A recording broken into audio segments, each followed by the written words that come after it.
தம்பி வந்து டிரைவர் சீட்டுக்கு பின்னாடி இருந்ததுனால அவனுக்கு கை உடைஞ்சிருக்குது, கால் உடைஞ்சிருக்குது, இந்த இடத்துல அடிபட்டிருக்குது, இங்க ஃபுல்லா காயம். எனக்கு ஒரே ஒரு தம்பி தான். எங்க அம்மா கால் நடக்க முடியாம இருக்கிறாங்க. இவங்க அசால்ட்டா இருக்கிறதுனால தானே இத்தனை ஒரு விபத்து நடந்திருக்குது. என் பேர் கயல்விழி, என் தம்பி பேர் வந்து கார்த்தி. காலையில பெயிண்ட் அடிக்கிறதுக்கு தான் வேலைக்கு போனான். ஏற்காடுக்கு போறேன்னு சொல்லிட்டு தான் போனான். சாயந்தரம் பாத்தீங்கன்னா போன் வந்துச்சு, வீட்டுக்கு இந்த மாதிரி ஜிஹெச்சுக்கு வாங்க அப்படின்னு சொல்லி. என்ன விஷயம்னு கேட்டப்ப ஒன்றும் சொல்லல. இது மாதிரி பஸ் சின்னதாக ஒரு ஆக்சிடென்ட் ஆயிடுச்சு, ஒன்றும் அடியெல்லாம் படல, நீங்கள் ஜிஹெச்சுக்கு மட்டும் வாங்கினாங்க. நாங்கள் ஜிஹெச்சுக்கு வந்து 1.5 மணி நேரத்துக்கு மேலே பார்த்தோம். ஆனால் எங்கள் தம்பி பார்க்க முடியல. மற்ற பேஷண்ட்டுகள்லாம் கொஞ்சம் அடிபட்டவங்களாம் இருந்தாங்க.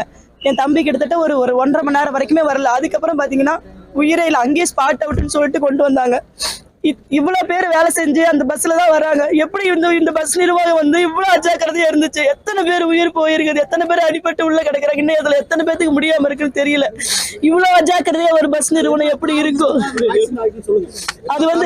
அது என்ன காரணம்னா அவங்களோட அஜாக்கிரதை தான் மெயின். பஸ் ஒவ்வொரு தடவை எடுக்கும் பொழுது அது வந்து மெயின்டெனன்ஸ் கரெக்டா பண்ணிருக்கணும்.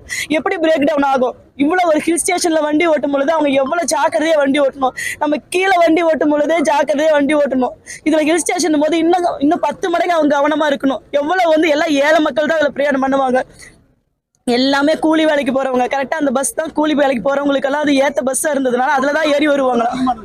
80 பேர்கிட்ட மேல இருந்தாங்களாம். 80 பேத்துக்கு மேல இருந்தாங்களாம்.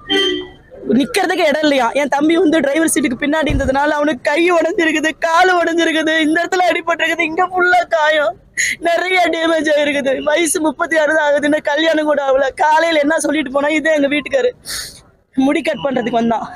இது மாதிரி இவருக்கு சுகர், காலில் புண்ணு இருக்கு, புண்ணு இன்ஃபெக்ஷன் ஆயிருக்குது, வேலைக்கெல்லாம் போகக்கூடாதுன்னு சொல்லிட்டாங்க. உடனே எங்க அம்மா சொல்லியிருக்காங்க வந்து, அம்மா நீ வேலைக்கு போகாத, நான் இன்னைக்கு வேலைக்கு போறேன். ஒரு நேற்று கூலி நான் உனக்கு 500 ரூபா கொடுக்குறேன், டெய்லி சம்பளம் வாங்கிட்டு வந்து நான் உனக்கு கொடுக்குறேன், நீ வேலைக்கு போவாத மாமா, பொண்ணு நல்லா வர வரைக்கும் வேலைக்கு போவாதுன்னு சொல்லிட்டு 500 ரூபா கையில கொடுத்துட்டு இவர்கிட்ட முடி கட் பண்ணிட்டு போனான். போயிட்டு வந்து போன பையனை திரும்ப நைட்ல வந்து நாங்க சாயந்தரத்துல கண்ணில் பார்க்க முடியல. இந்த பஸ்ல ஏறின பாலா பண்ண பஸ்ல ஏறி என் பையனோட உயிர் போயிருச்சு. எனக்கு ஒரே ஒரு தம்பி தான். எங்க அம்மா கால் நடக்க முடியாம இருக்கிறாங்க. எங்க அப்பா ஒருத்தர், அவரும் வேலை வெட்டிக்கெல்லாம் போக மாட்டாரு. ஏதோ வந்து எங்க அம்மா அந்த சத்துண ஊழியரா இருந்து பென்ஷன் 2000 வருது, அதுலதான் பொழைச்சிட்டு இருக்காங்க. இப்ப அவங்களுக்கு எந்த ஒரு இதுவும் இல்ல. எங்க அப்பா எங்க அம்மா யாருக்கு அப்போது நானுமே வந்து கூலி வேலை டைலர் கடை வச்சு ஒரு சின்னதா ஒரு கடை வச்சு செஞ்சிருக்கிறேன். இவரும் சுகர் இருக்கிறதுனால இவரும் வேலைக்கு போறதுக்கு இல்ல, புண்ணு இருக்கு காலில். இப்படிப்பட்ட சூழ்நிலையில எங்க குடும்பத்துல ஒருத்தர் இழந்தது எங்களுக்கு பெரிய வருத்தமா இருக்குது. இதுல இருந்து நாங்க எப்படி மீண்டு வரப்போறோம்னு தெரியல. தயவுசெய்து எல்லாரும் சேர்ந்து இந்த பஸ் நிறுவனத்தின் மேல ஆக்ஷன் எடுங்க. அசால்ட்டா விடாதீங்க. இது மாதிரி எத்தனை உயிரை வந்து அவங்க பறிப்பாங்கன்னு தெரியல. இவங்க அசால்ட்டா இருக்கிறதுனால தானே இத்தனை ஒரு விபத்து நடந்திருக்குது.